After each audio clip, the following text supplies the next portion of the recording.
మామూలుగా నల్ల పూసలు అవి వేసుకోవచ్చా? వాళ్ళ ఇష్టం అండి. ఇప్పుడు మెట్టలు పెట్టుకుంటారు బట్టి, కానీ చాలా మంది పెట్టుకోరండి. పెట్టుకుంటే వాళ్ళకి మెడలో కూడా అది ఏదో నార్మల్ చైన్ వేసుకుంటారు, నల్ల పూసలు మంగళసూత్రాలు తీసేస్తారు అనుకోండి, అది ఓకే. కానీ నల్ల పూసలు వేసుకోవచ్చు, they can enjoy their life. ఇప్పుడు పెళ్లి చేసుకుంటే తప్పు లేదు అనేది నా సిద్ధాంతం. ఇప్పుడు కందుకూరి వీరేశలింగం గారు చెప్పింది అదే, మీకు తెలుసో లేదో.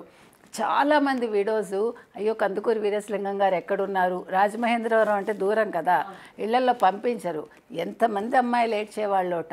అంటే ఆయన దగ్గరికి వెళ్తే ఆయన చదువు చెప్పిస్తారు, పెళ్లి చేస్తారు అని చాలామందికి తెలియక ఇట్లా అంటే ఇళ్లల్లో మగ్గిపోయారు.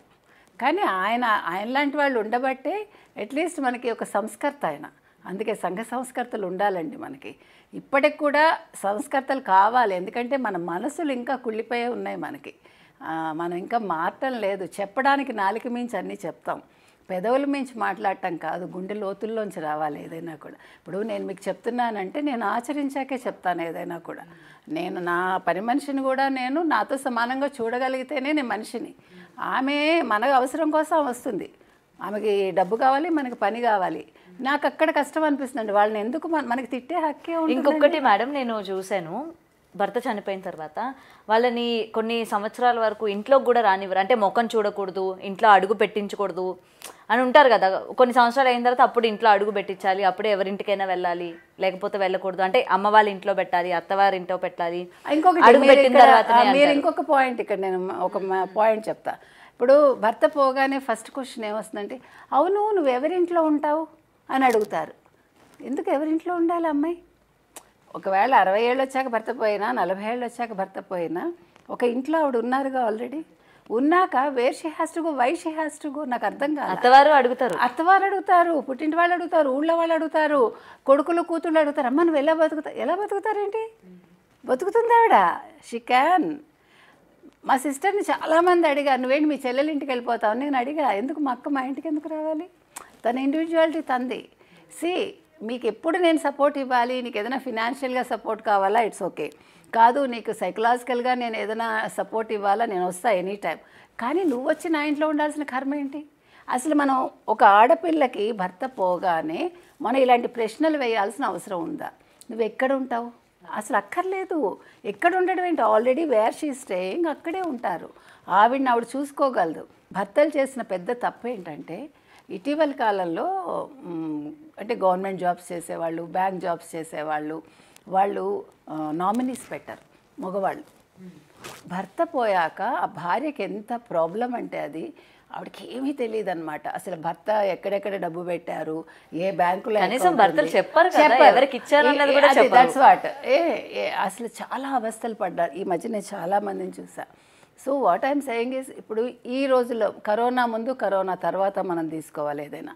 అంతకుముందు మనం చావు గురించి మాట్లాడాలంటే అదేదో పెద్ద తప్పు మనకి.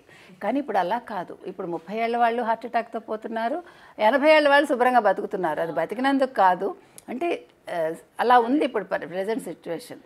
So what I'm saying is, మీరు 40-50 వచ్చేసరికి మీరు పంచుకోండి, ప్రతిదీ భార్యతో పంచుకోండి. పంచుకోకపోతే ఎట్లా? మీకు అసలు ఏం అప్పులు ఉన్నాయి, ఏం ఆస్తులు ఉన్నాయి, మీరు బ్యాంకుల్లో ఏం పెట్టారు, మీరు చచ్చిపోయాక అప్పుల వాళ్ళ ఇంటికి వస్తారు. లేదు మీకు వచ్చే మీకు రావాల్సిన ఎమాల్యుమెంట్స్ కావచ్చు, లేకపోతే పెన్షన్స్ కావచ్చు, ఆవిడకి ఎట్లా వస్తాయి? మీరు చెప్తేనే కదా. ఊళ్ళో వాళ్ళకి ఎవడు హెల్ప్ చేస్తాడు?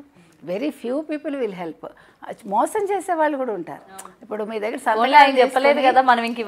సంతకం తీసుకుని వాళ్ళు విత్డ్రా చేసుకుని వాళ్ళు తీసేసుకుంటారు. అలాంటి కేసులు కూడా చూసా. కాబట్టి నేనేం చెప్తానంటే, భార్యాభర్తల మధ్య అన్ని అరమరికలు ఉండకూడదండి. ఇద్దరు ఓపెన్గా మాట్లాడుకుని భార్యకి చెప్పే స్థితిలో భర్త ఉండాలి, భర్త చెప్పింది వినే స్థితిలో భార్య ఉండాలి. తెలుసుకోవాలి. అంటే ఆర్థికంగా కూడా భార్యకి నిపుణత ఉండాలి. ఇప్పుడు ఏదో ఆర్థిక మంత్రులు అంటే ఎక్కడో ఉండరు, ప్రతి ఇంట్లోనూ ప్రతి ఆడదే ఆర్థిక మంత్రి, అంతే కదా. నమ్మరు. ఎందుకంటే మీరు ఇంకా నమ్ముతారో లేదు, అసలు ఆడవాళ్ళే ఎక్కువ దాస్తారు. అవును, బంగారం కొంటుంది అంటారు, కానీ ఆ బంగారం రేపొద్దున్న పిల్ల పెళ్ళికి అవసరం వస్తుంది, లేదా పిల్లాడి చదువుకు అవసరం వస్తుంది. భార్యలు దాచిపెట్టేది అది. వాళ్ళు దాచే ప్రతి పైసా మళ్ళీ ఇంటికే పెడతారుగా. ఓకే, చీరలు కొనుక్కుంటారండి, లెట్ హర్ ఎంజాయ్. ఏముంది అందులో? ఒక చీర కొనుక్కుంటే, ఇప్పుడు నగలు కొనేసుకోలేరుగా, ఇప్పుడు అయితే అసలు కొనుక్కోలే, ₹1,00,000 ఇచ్చి. సో ఇప్పుడు మనిషి, ఒకప్పుడు మనకి 2 పట్టు చీరలండి, నాకు బాగా గుర్తు. మా అమ్మగారికి 2 పట్టు చీరలు పెట్టిలో ఉండేవి. ఆ ట్రంక్ పెట్టి అంటే చాలా ఆనందం మాకు, అందులో ఏంటేంటో ఉంటాయని. సో ఆ 2 పట్టు చీరలతో వాళ్ళ జీవితాలు వెళ్ళిపోయాయి.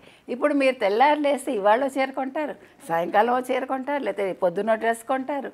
So there is no end. So ఇప్పుడు మనిషి ఏంటంటే చెప్పులకి బట్టలకి పెడతాడు. పెట్టుకోనివ్వండి. ఇప్పుడు మనిషి ఎంతకాలం బతుకుతాడో తెలియదు, రేపు ఉంటామో ఉండమో తెలియదు.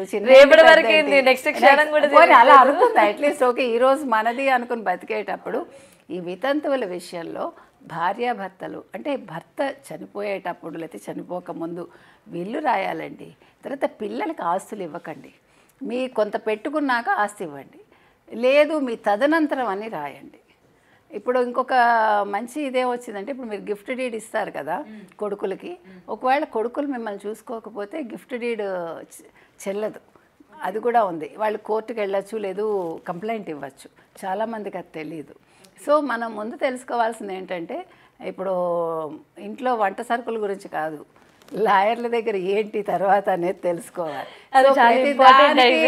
నెగిటివ్గా వెళ్ళి తీసుకోకూడదు. అదేంటి నా భర్త పోతాడంటావా నువ్వు ఇప్పుడు తెలుసుకోమంటావా? కాదు, నీ భర్త ఎప్పుడు పోతాడో ఎవరికి తెలియదు, లేకపోతే భార్య ముందు పోతుందో ఎవరికి తెలియదు.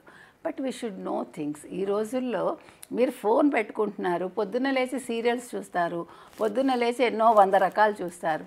దీనికంటే ముందు నా ఫ్యూచర్ ఏంటి, నాకు ఒకవేళ ఏదైనా ఆపద వస్తే నేను ఎవరిని సంప్రదించాలి, లేకపోతే ఎట్లా నేను అప్రోచ్ అవ్వాలి, అవన్నీ తెలుసుకోవాలండి. చాలా అవసరం అది.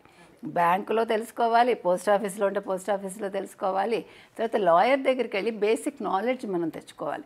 అందుకే ప్రతి మనిషికినండి, అంటే ఇప్పుడు నేనైనా మీరైనా ఒక చాకలి, ఒక ఎలక్ట్రీషియన్, ఒక ప్లంబర్, అలాగే ఒక డాక్టర్, ఒక లాయర్, ఒక బ్యాంక్ అతనితో కూడా మనకి పరిచయం ఉండాలి, ఒక బ్యాంక్